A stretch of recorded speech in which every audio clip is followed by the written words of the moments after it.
Okay, so we're recording. Okay, so welcome everyone. We're back for our third session of Gary Bostock's home inspection series. This is Gary with us again today. He's going to be covering older homes for this presentation. So as usual, if you have questions, please type them in the chat box at the bottom of your screen. We'll cover questions at the end, and the session will be recorded and posted on the agent portal as always. So Gary, the floor is yours, my friend. Go right ahead. Great, thanks a lot.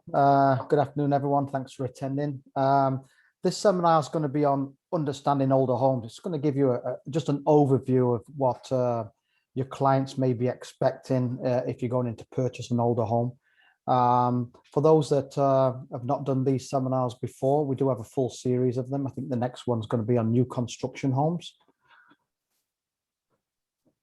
So just a quick overview. Myself, obviously, there on the left, I have two other full-time inspectors, Mladen and Ian. My wife, Christine's full-time in the business. If you do call for appointments, she'll be the one usually fielding the calls and making those appointments. Questions agents usually have is, where do we go? As it says there on the screen, if you can drive there, we'll drive there with you. So typically about an hour and a half or more, we will go from Mississauga. 7 days a week, like yourselves. We try and keep our inspection times 10 and 2, but we will do evenings just after requested. So let's get straight into this seminar. You will see this QR code occasionally throughout the seminar. If you do like what you hear, and you may have an inspector you trust, that's great. But if he's not available and you want to give us a call, if you scan this, it will put our details into your phones and your smartphones.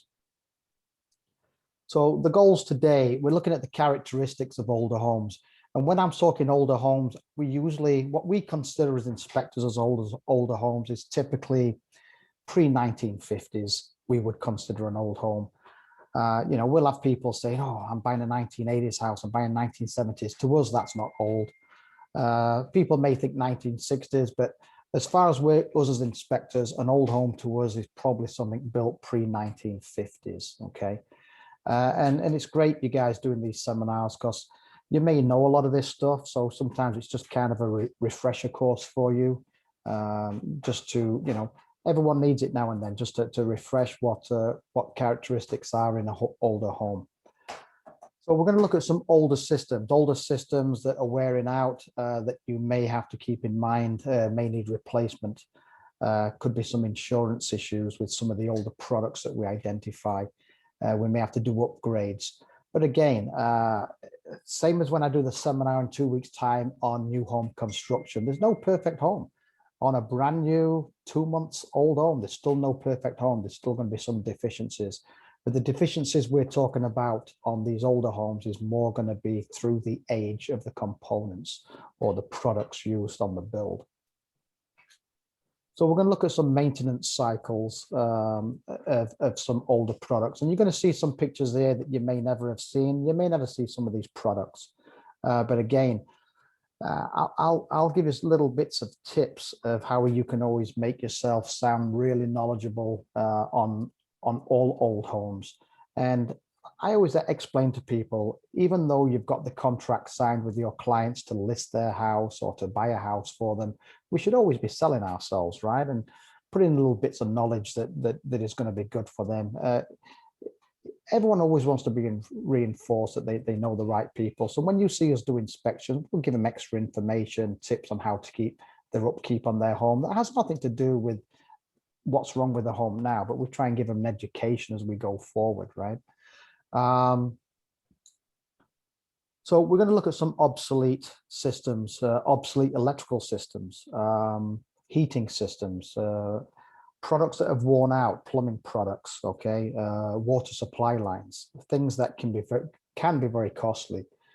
One good thing I do like about with the inventory that we deal with in well, especially in the GTA, Southern Ontario, is, you know, going back several years, if you're buying a house downtown Hamilton, you know, you're buying a house that's built early 1900s, 1890s, 1910, right? But you're buying houses, you know, several years ago that were going for, you know, 300, 350,000, right? But when we're finding issues that may be structural or having to replace all the electrical or all the plumbing, when you're talking $30,000 on a house that you're paying $350 for, it's a big chunk of change.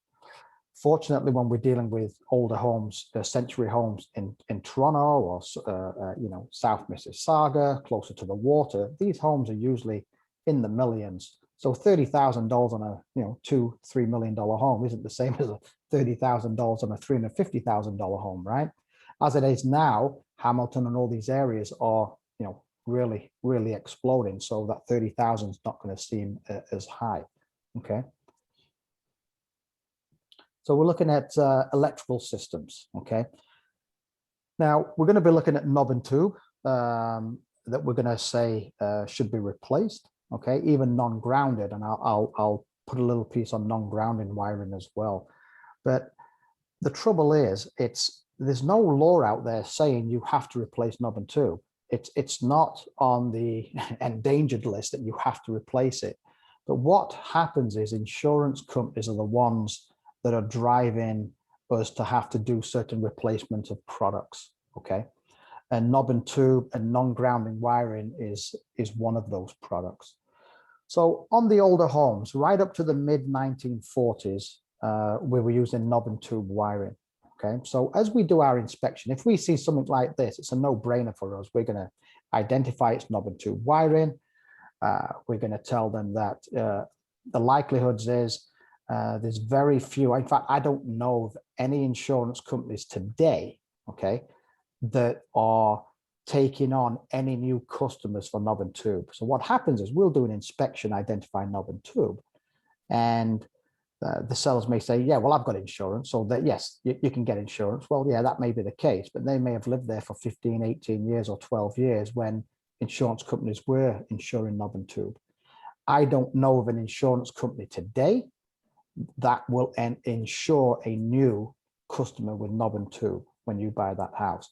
Now, my wife, even a couple of years ago, spent almost half a day calling round to multiple insurance companies to see if we could get them, because what we used to do is supply a couple of names and say, listen, if you're not going to replace right away, you can call this insurance company, that insurance company.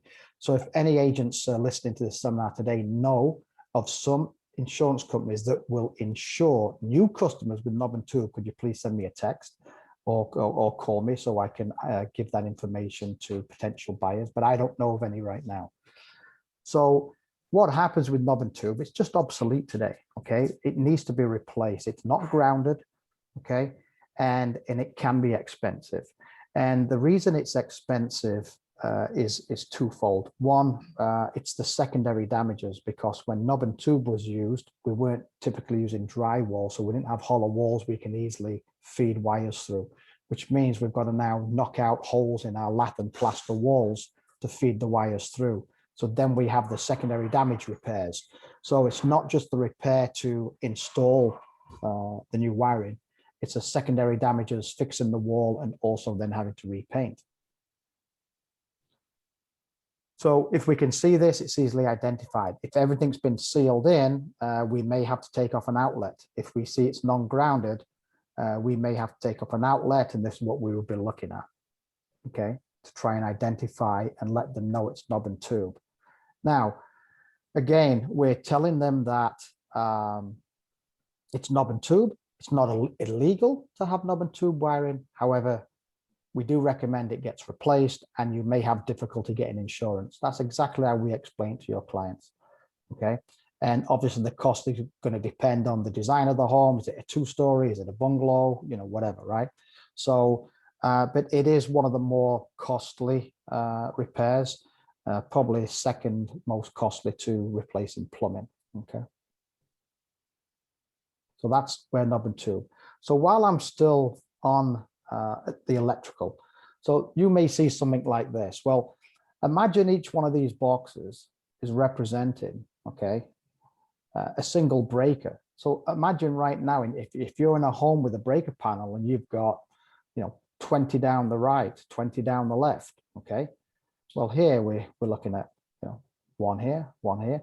It just doesn't take the supply. This is a screw-in cartridge. They just don't take the supply and demand today, because when these homes were built and these homes were wired, we didn't have the appliances today. We didn't have a TV in every room we own. We didn't have all the kettles and the microwaves and the refrigerators and so on and so on and so on. So it has to be changed. Now, this isn't too expensive here. We're putting a new panel in here. We're talking $1,200, $1,500. It's not a make or break, okay? So that's just an extra thing you do. Now, I wasn't going to cover a lot here on non-grounded wiring, but basically when knob and tube finished in the mid-40s, we went to non-grounded wiring, okay? Which physically to look at looks like the wiring we have today. However, it's non-grounded, and insurance companies today are looking at non-grounded wiring and they're treating it the same as knob and tube. They want it rewired, okay? So you will find that being a lot more prevalent today, that they are going to want to rewire non-grounded homes. Non-grounded wiring was mid-40s through to about 58, okay? So maybe a bit later, but that's the range. So if you're doing a house in the 50s, it may be non-grounded, and they will treat it almost the same as knob and tube. Old heating systems. I've got a couple of pictures here. You'll likely never see these, but the reason I put these into the presentation is just to give you a little bit of information that you may have seen things in a home and asked some questions. So an old octopus. So this is a cast iron boiler. You can't kill these. If you still see these, you'll see these in some of the old homes with a rad system. Okay, you may still see them out there. We do see them on occasion. Likelihoods is you're not going to see this. This is an octopus heating system. But what's unique about this is octopus, because all these like tentacles. Okay, so what happens is this was placed in the center of the house, and then we had all these vents coming out, and each one of these vents was individual and went to an individual room. But I don't know if you've ever noticed, you've done some of these century homes, and when you go there, you see that the floor registers are in the middle of the home. They're not on the outside walls, they're not under the windows like we do today, but they're in the middle of the home, okay? And that means they would have had an original octopus system, because what happens is it wasn't forced air. Basically, the heat just naturally radiated up and went into the rooms. It wasn't forced air, just the convection of the heat coming up went in. So there's a little bit of information. If you're ever walking your clients around on a century home and you see the vents in the middle, you can explain why the vents are in the middle and not on the outsides. Now, if they're still using the vents, which they likely are, but they would be forced air, okay? They're going to be pushing. But that's the reason that we had the vents in the middle of the home. But very unlikely you'll see one of these systems around, I would doubt. We haven't seen one for, I think I seen one when I first started in the business 20 odd years ago. This is how that is. That's just a little bit of information for yourselves. When we start looking at obsolete plumbing, this is one of the more expensive replacement costs in a home. As you can imagine, if you're having to run all new wiring through the lath and plaster walls and everything else, and you've got the secondary damages, if you've got to do that with plumbing, obviously it's a little bit harder to pull the plumbing. You're likely going to go with a PEX or plastic plumbing pipe. It's going to be easier. But imagine now you've got the damages you're going to have to do in the bathrooms. Okay, you're knocking out the bathroom walls, having problems to retile, all that kind of stuff. Okay, so you can see how having to replace any water pipes is going to be expensive. And we still have to do this today, because I'm going to have another seminar down the road, which is going to be strictly on Kitec plumbing and explaining Kitec plumbing, all the ins and outs to you. And so where we may have to replace some obsolete plumbing in century homes, we have to replace some plumbing in newer homes once we've identified that it's Kitec plumbing. And I'm not going to go into what Kitec is. Most of you probably know, but I do have a Kitec plumbing and an aluminum wiring seminar strictly on those two products. so I can really dive into it and really explain all the ins and outs of those two. So keep an eye on for that coming out probably in the fall. So galvanized pipes, 1920s through the 50s. So it says there life cycle 40 years, maybe 60. Well, heck, we still do see galvanized steel pipes, and you're going to replace it. Galvanized steel rusts. It also rusts from the inside out. And basically, if we do identify it, you're going to want it replaced. Okay. So here's just a piece of galvanized right here in between this section. Okay. So again, if it's identified, you're going to want it replaced. Now, there's a few ways, even if you don't identify, and we can't actually see the piping. But if you go into some of these old houses and you're opening up the taps and the water flow is really slow, okay, it may not just be a water pressure issue. It may be you've got some galvanized in there that hasn't been replaced. And because it rusts from the inside out, imagine originally pushing water pressure through a hole of this size, okay? Nice, easy flow. Well, as it gets tighter and tighter and tighter as it's rusting, it just slows it down, right?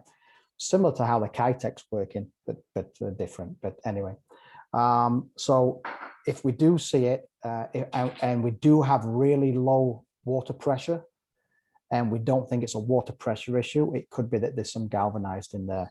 But we don't typically want to pull the trigger with galvanized unless we can actually identify it, because it is a big ticket item, and it could scare your clients off. So ideally, before we pull the trigger on saying it's galvanized, we really want to try and see that we can identify some galvanized steel piping within the home.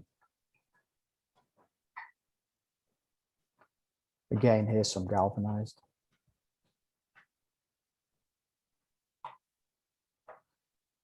Lead water mains, again, indicates pre-1930s construction. We're finding a lot less lead water pipes distributing in the home, but we still do see a lot coming to the home. So we're actually seeing a lot of the supply. So basically pre the shutoff, okay? Obviously here you can't see the pre, we're only seeing the post, but it's the pre the shutoff.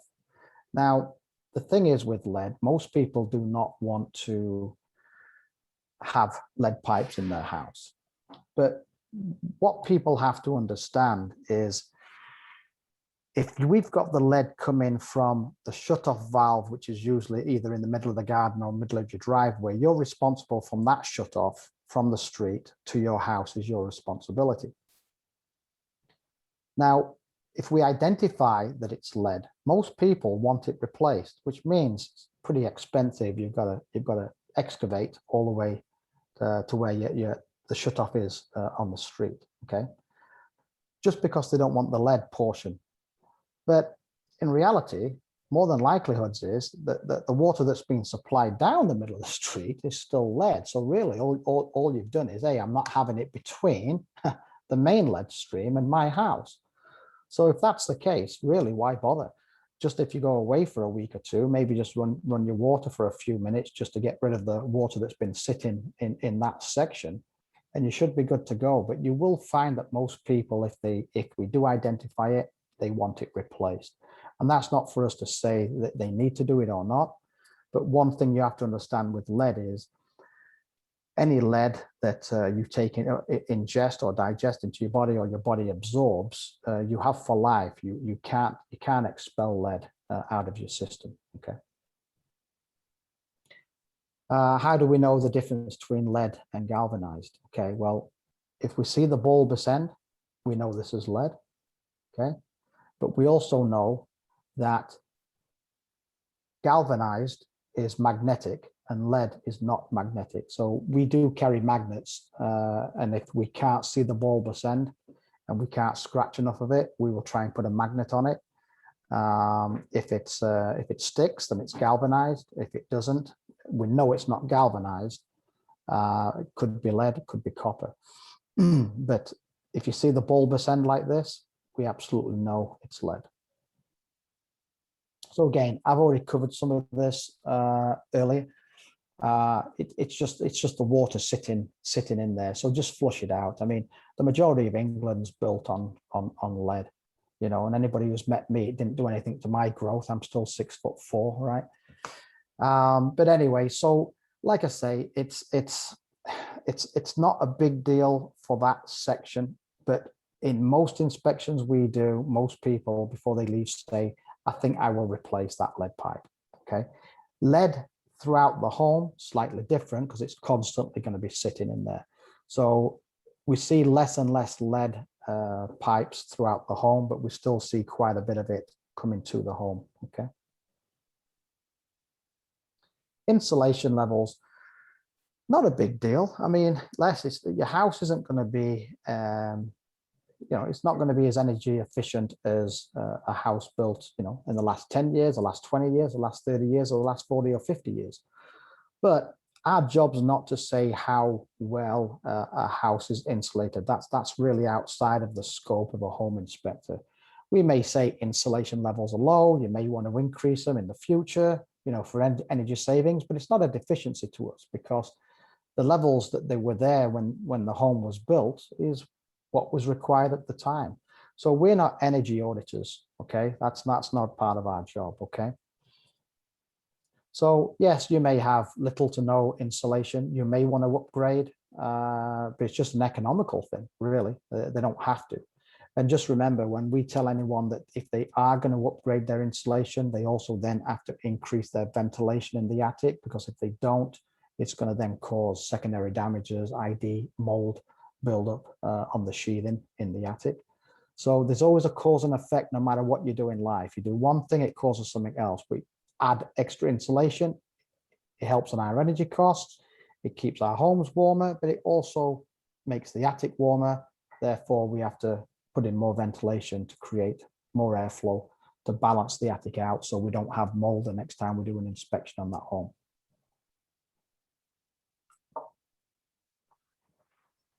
Older windows.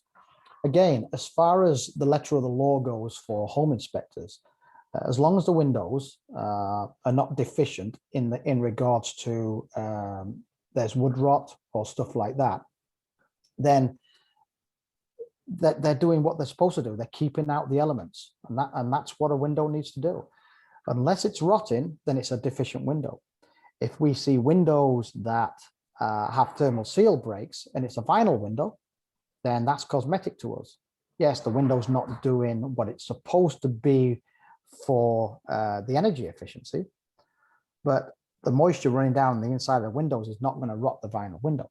Okay, so we will mark it in. So single pane windows are not deficient.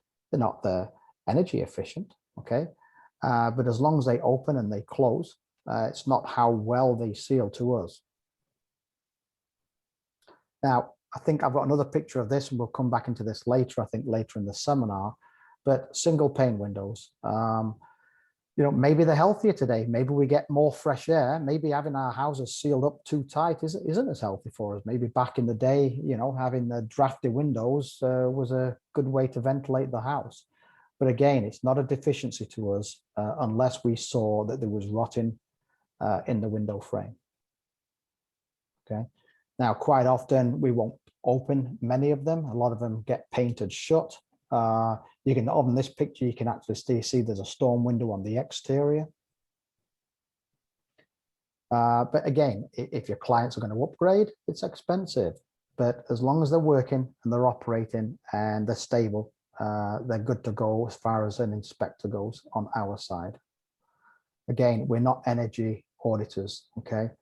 So, you know, our job is to see if they're defective. And if they've been there for 80 years and they're still working and they're not rotting, they're not defective, okay? So again, the owner will prioritize, or the buyer will prioritize where they want to spend their money. Do they think getting new windows is going to improve it? My friend's got a 1912 home just off the Niagara Escarpment in Niagara Falls. Beautiful home, but he loved the windows. So he just kept the interior type window and went with a better window on the outside, but on inside of the house, it looks original. It's beautiful. So he happened to do a combination window. Oil tanks, we'll look at asbestos and lead or lead paint. Of course, we see less and less oil tanks today. We see a lot more of the oil tanks when we're still doing a lot of country properties. So when we're doing a lot of out in Alton and Acton and stuff like that, we will still see oil tanks. There's a lot less oil tanks we see now as we did 12, 15 years ago. There can be an insurance issue.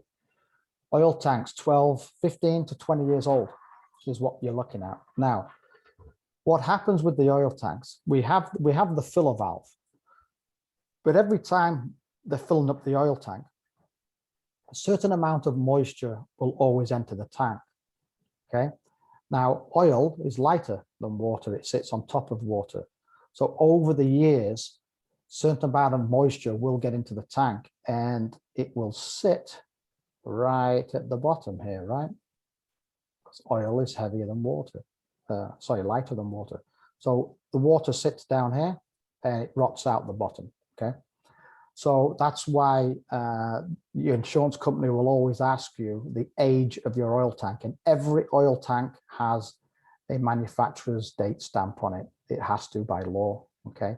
And they're usually very easy to see. Asbestos. People say this house got asbestos in it. Well, yes, and yes. I mean, we were using asbestos, right till the late 1980s in our stipple ceilings, so in our popcorn ceilings, even though it was outlawed in 78. It was outlawed in 78 to be manufactured, but they had so much in stock. You'll find asbestos in popcorn ceilings right through to the mid-late 80s. Okay, so what we're concerned about with asbestos is they talk about if something is friable. Now, friable basically means crumbling. So it's been hit or it's not in its solid state anymore. If that's crumbling, that's called friable. That means it can be in the air, and you don't want to be breathing in asbestos fibers. If you breathe it in, it clings to your lungs. You can't expel it. It stays there. Okay, so there's two options we can do. We can, if you look at the bottom one there, it says encapsulate. Yes, we can encapsulate. So when we see asbestos tiles, don't take them up, even if there's a couple of broken ones. Okay, the stick down tiles are in the basement. Just go over the top of them. Okay, put your subfloor down if you want, put some wood down, whatever, but just go over the top. If you go over the top of the product, it's now encapsulated. It's not going to go anywhere. Okay, if you have to pay for someone for remediation, it's very expensive. They're going to have to bag the house, negative air pressure, just to take it all up. It's a big ordeal. If you can encapsulate, and we'll also tell your clients that. So we'll see it in floor tiles, ceiling tiles, around vents and ductworks, popcorn ceilings. Like I said, 78, it was banned through the mid 80s. Okay, we'll see it in vermiculite in attics, exterior siding. Okay, we've seen a lot less exterior siding now. That being said, I saw the asbestos cement siding on a house I did a couple of weeks ago in St. Catharines. It was in great condition. But yeah, we'll also see that as well. So this is some of your asbestos wrap, and again, we will also see it around some of the forced air ductwork, but it's only usually at the top 4 inches. Easy to remediate. I think there's a company out there that does it for like $75 a vent or something like that. But that's not that hard to get rid of yourself, to be honest with you. Get yourself a nice strong shop vac, but it can be done. But stuff like this is friable, right? This is all friable. Okay, so this needs to be removed. You're not encapsulating this, we'd be encapsulating floor tiles, but this you'd be looking at removal. Now, the only plus side to this, I suppose, is this is a rad system. So we don't have forced air. So it's not as though we're constantly blowing these fibers around the house, because it's a radiator system. But when you see this, and also if you're not living downstairs because it's an unfinished basement, we can see it's a stone and rubble. Again, not a major risk, but it's going to have that negative connotation that you've got, exposed asbestos in the home. Vermiculite, yes, very common. We do come across this quite often. Basically, it's an insulation that came from the Libby mines in Montana. They hit an asbestos stain. So if we do identify vermiculite, if me or my guys go into the attic and we see vermiculite, we're instantly coming back down the ladders. We're going out to our van. We're going to come back with and it's not to scare your clients, we're going to come back now with the P100 masks, the ones with the ventilators there. That's the only ones you can use for asbestos. Your N95s you can use for mold, but not for asbestos. We would then go, and what we typically used to do is ask if we would take 3 samples from 3 different areas, and we'd dig down to the bottom, on the top, and in the middle, and we'd put them in 3 separate bags and ask if you wanted them tested. We can drop them off to the lab and have them tested to see if it comes back that there's asbestos in it, because not all vermiculite has asbestos, so best to test. However, I think it was about 18 months ago, a home inspector got sued for theft, believe it or not, because he removed the 3 bags of vermiculite, sent them to the lab, and the homeowners sued him for theft and reported him because he removed some physical product from the home without approval. I know, silly as it sounds, but it happens. So what we do now is, when we do find it, we ask you as a realtor to call a selling realtor, say, by the way, I don't know if you know, but you've got vermiculite. Do we have your approval to take a couple of samples in case we get it tested? Okay.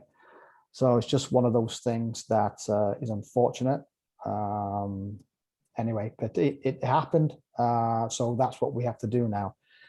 I suppose the letter of the law is, we didn't own the asbestos, the insulation, and we took it away. But that's what happened. It was out in Vancouver.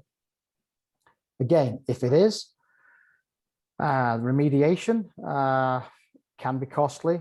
Typically, you can be, depend on the size of the house. Let's say it's just like a townhouse with a decent sized pitch, easy to access, $4,000–6,000. If it's a larger house with a low sloped roof, you can be upwards of 12, 15, 18,000, depending on the size. Okay.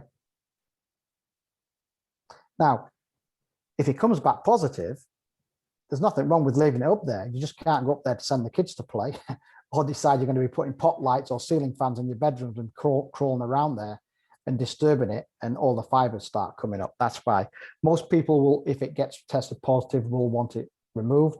And in most cases, it's the seller that will pay for it in most cases. Okay.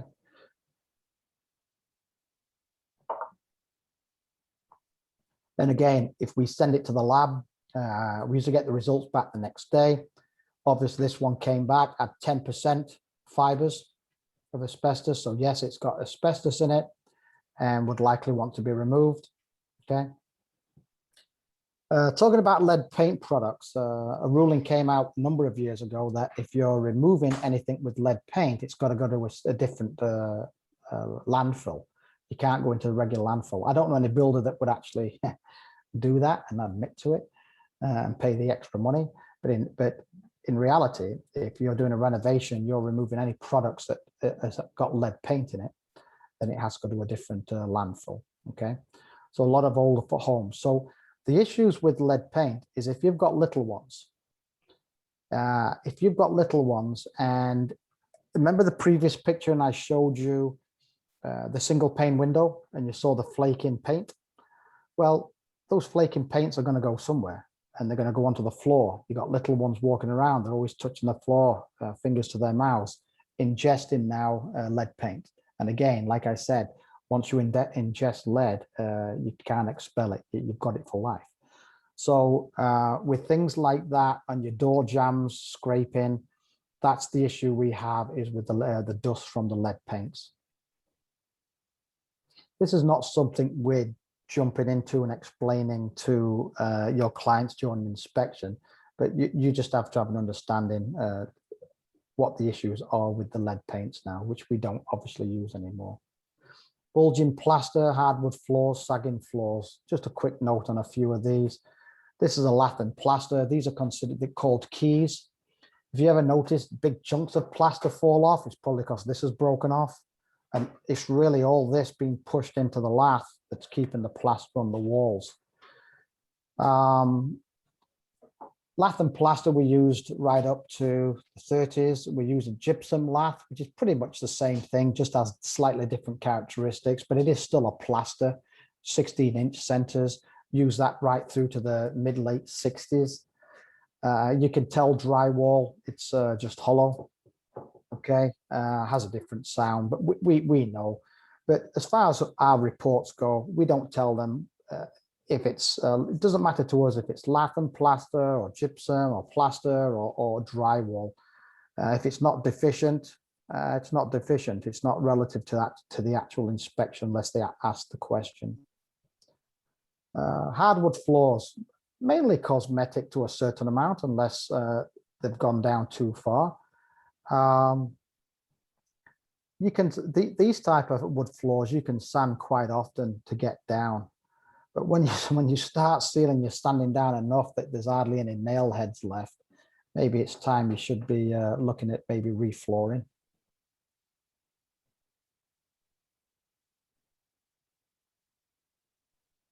So there's a certain amount of issues that we obviously consider cosmetic. Even on some of the older homes, you know, you will see some sloping in some of the rooms, squeaking, you know. We'd like to call that character. That's a nice word for you guys to keep in mind when you're walking around with clients and they're asking about some certain cosmetic issues or a little bit of leaning or something like that. That's not structural. We just tell them it's called character, and usually gets a good chuckle. But at the end of the day, that's exactly what it is. Talking about the sagging floors, yeah, we'll see it often. Okay, it's up to us to determine if we think it's structural or not. I could spend half an hour telling you, you know, how you work that out, but in most cases, it is just, you know, it is just settlement, unless we can see it's a, you know, the way it slopes a certain way and it's a rotted, you know, joist or something like that. But in most cases, it's quite common, and again, character is what it comes down to in a home. So quick recap, you know, the main thing on this, I think, is obviously if we see the knob and tube, the non-grounded, the galvanized, they're all your big ticking items. A lot of renovations are done because, as I said, we're fortunate to live in an area that is quite affluent. And a lot of the older homes are usually in more affluent areas because people want to be closer to downtown or closer to the water. And obviously we started building from the water out, not you know, 20 miles away from the lake in.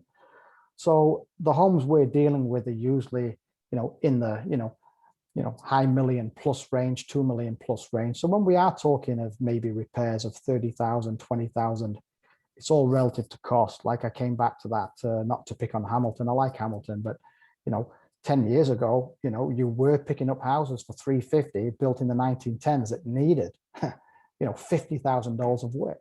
Okay. And that's 50,000 against 350 is a big chunk of change, you know, 30, 40, 50,000 on a $2-3 million home. So it put in perspective, right? So it's everything comes back to the percentages basically of what the home was.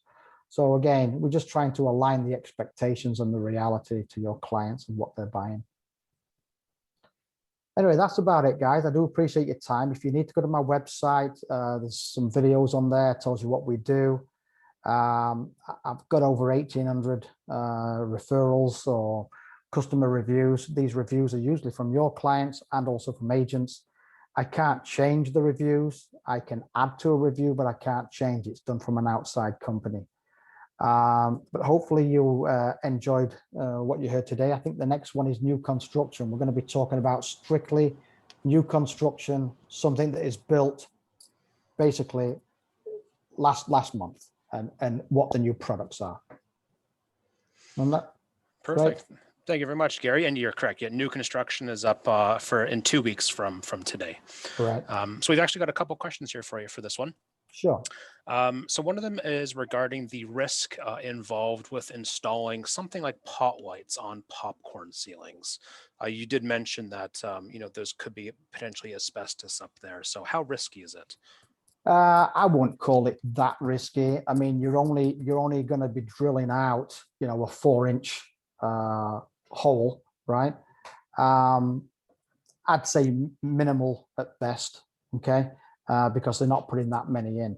Now, people, when we do inspections, will say, and we'll do this, they're going to say, we're going to scrape the popcorn down. Absolutely not, depending what age the house is. Obviously, if it's a 1995 house, go ahead. I don't care.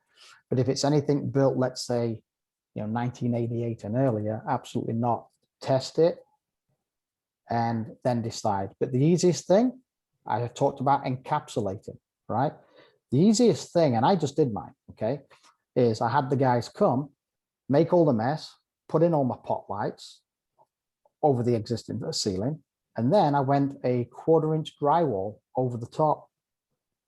I've got to do some drywall and taping anyway for the damages, because they've got to feed the wires through. So you've got multiple holes, not just the holes for the pot lights, but to feed them through.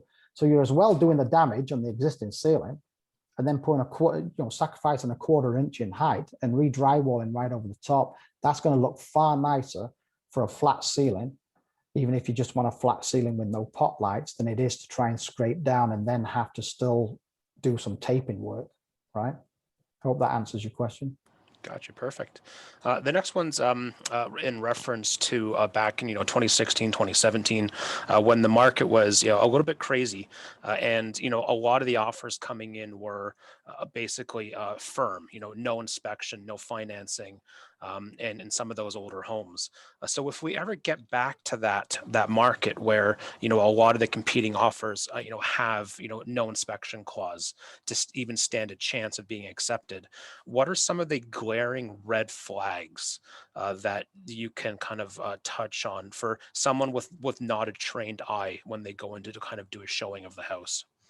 If you're going to do a house built between the mid 90s and 2008, make sure it doesn't have, if it's got plastic plumbing, you've got to make sure it's not Kitec, because you'll be 20,000, 30,000 on that, on having to replace that. That'd be the big one.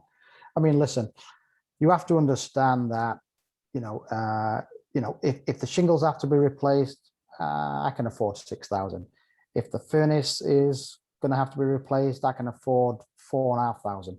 I mean, your clients would have to decide what is enough for deficiencies. If they were to find $10,000 worth of deficiencies that they're not expecting, would they still buy the house? Right? It's just a crazy market. It's not a nice market to be buying in. But Kitec plumbing for sure. Anything built mid 90s through that.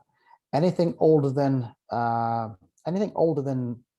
1970s, you're into asbestos products.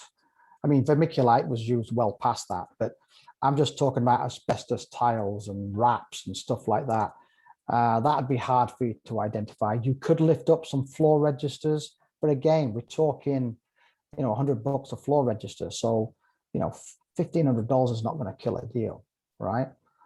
Galvanized, probably not. You're probably not going to identify that. Lead coming in, you probably won't identify that. Structural issues, unless you can visually see it or you know what you're looking at.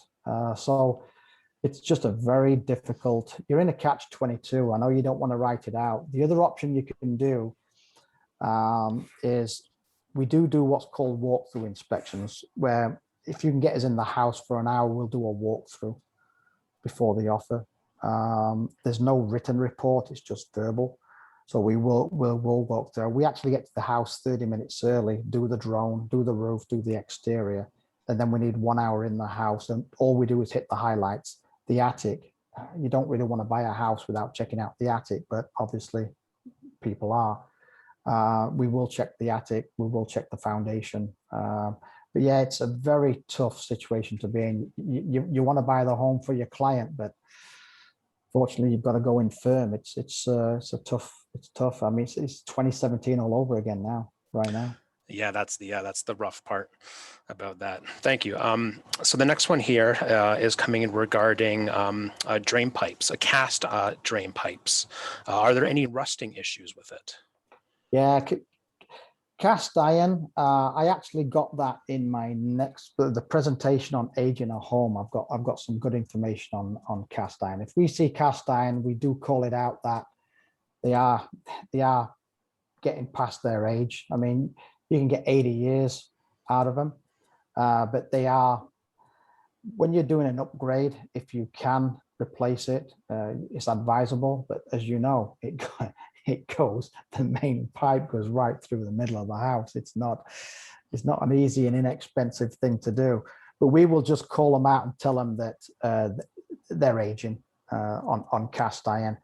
And most of the people replace any of the cast iron that feeds to the main trunk line, but the main one, most people don't. But yes, they will rust. Gotcha. But they're everywhere throughout the UK. I can tell you. And I own a place in me and my brother that was built in 1882, and we still got cast iron. Wow.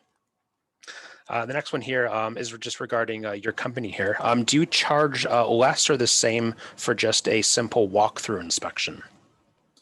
Yeah, I don't want to get myself into trouble here because I'm not insured when I do a walkthrough, but we do walkthroughs because if we don't, it's just too difficult. So we're probably doing a fair few walkthroughs. Yeah, we charge $250 cash. And and we need an hour in the house, but we also, that doesn't include the 30 minutes early we get there. So basically we have the roof and the exterior done before you turn up. So if you had a walkthrough from 10 to 11, by the time you get there at 10, we've already been there 30 minutes and already done the exterior to let you know what's happening. And then we need an hour inside the house. Understood. So the last one here is just more of a maybe just a comment to see if you have anything you want to add to it. A lot of older homes that have been noticed in Toronto do not have a backwater valve. And that's apparently quite an expensive job and also affects insurance. Do you have anything to comment on about that? Yeah, it's not expensive and it's not older homes. Very few homes, period, have backwater flow valves. Even homes built 5 years ago don't have backwater flow valves.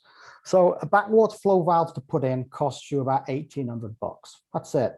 And the city of Toronto, I know for sure, because I had mine put in when I was in the big flood in Etobicoke. When was that? 2009, 10, or whatever it was anyway. They were doing $1,200 rebate, so it cost me $600. But you're talking about $2,000 to put one in. So basically, when you look where your clean out at, your main clean out is on the floor or maybe in the wall, but typically just on the floor. It's right at the front of the house, typically. Okay, and basically they come in and they're gonna knock up the floor about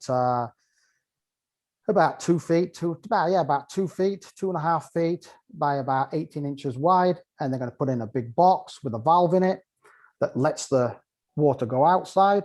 But if anything gets pushed back, it stops it coming in. And that's it. So it's not a make or break, a couple of $1,000. But yes, the companies that really want them is if you ever have a claim on a flood, you won't get insurance unless you put one in. But here's what really pees me off, and I've got to be honest with you. So I had quite a bit of damage, and I've been in my house. I bought my house in 1991, and unfortunately, you guys aren't going to make any money off me because I've been in the same house since. So I'm not a guy to move. So 30 odd years. Well, I was in this house 20 plus years. Never had an issue until we did that major flood in Etobicoke back in whenever it was, the late 2000s. So my damage was expensive. It was about just shy of $40,000 to redo it. Okay, I paid to get the backwater flow valve in, which the insurance company said I did. But then they would only, where I had $50,000 coverage for a flood, they'd only gave me $15,000 coverage. And my premium went up $700, even with the backwater flow valve. So why am I going to pay $700 a year for a $15,000 policy? Really? So I just dropped my flood insurance altogether and dropped my insurance by $700. So really look into what your fees are and find out by taking off certain things on your policies how much it'll drop. But to me, never having an issue for 20 odd years and then a freak storm happens, and now I've got a backwater flow valve. There's no way I was going to pay $700 a year for a $15,000 policy. The math just didn't make sense to me. Wow. Well, that is the end of the question. Thank you so much for your presentation, Gary. That was excellent. Great. Well, thanks very much. And hopefully we'll see you out there. And yeah, good selling. And let's see if this market changes. Perfect. I'm going to just stop the recording here.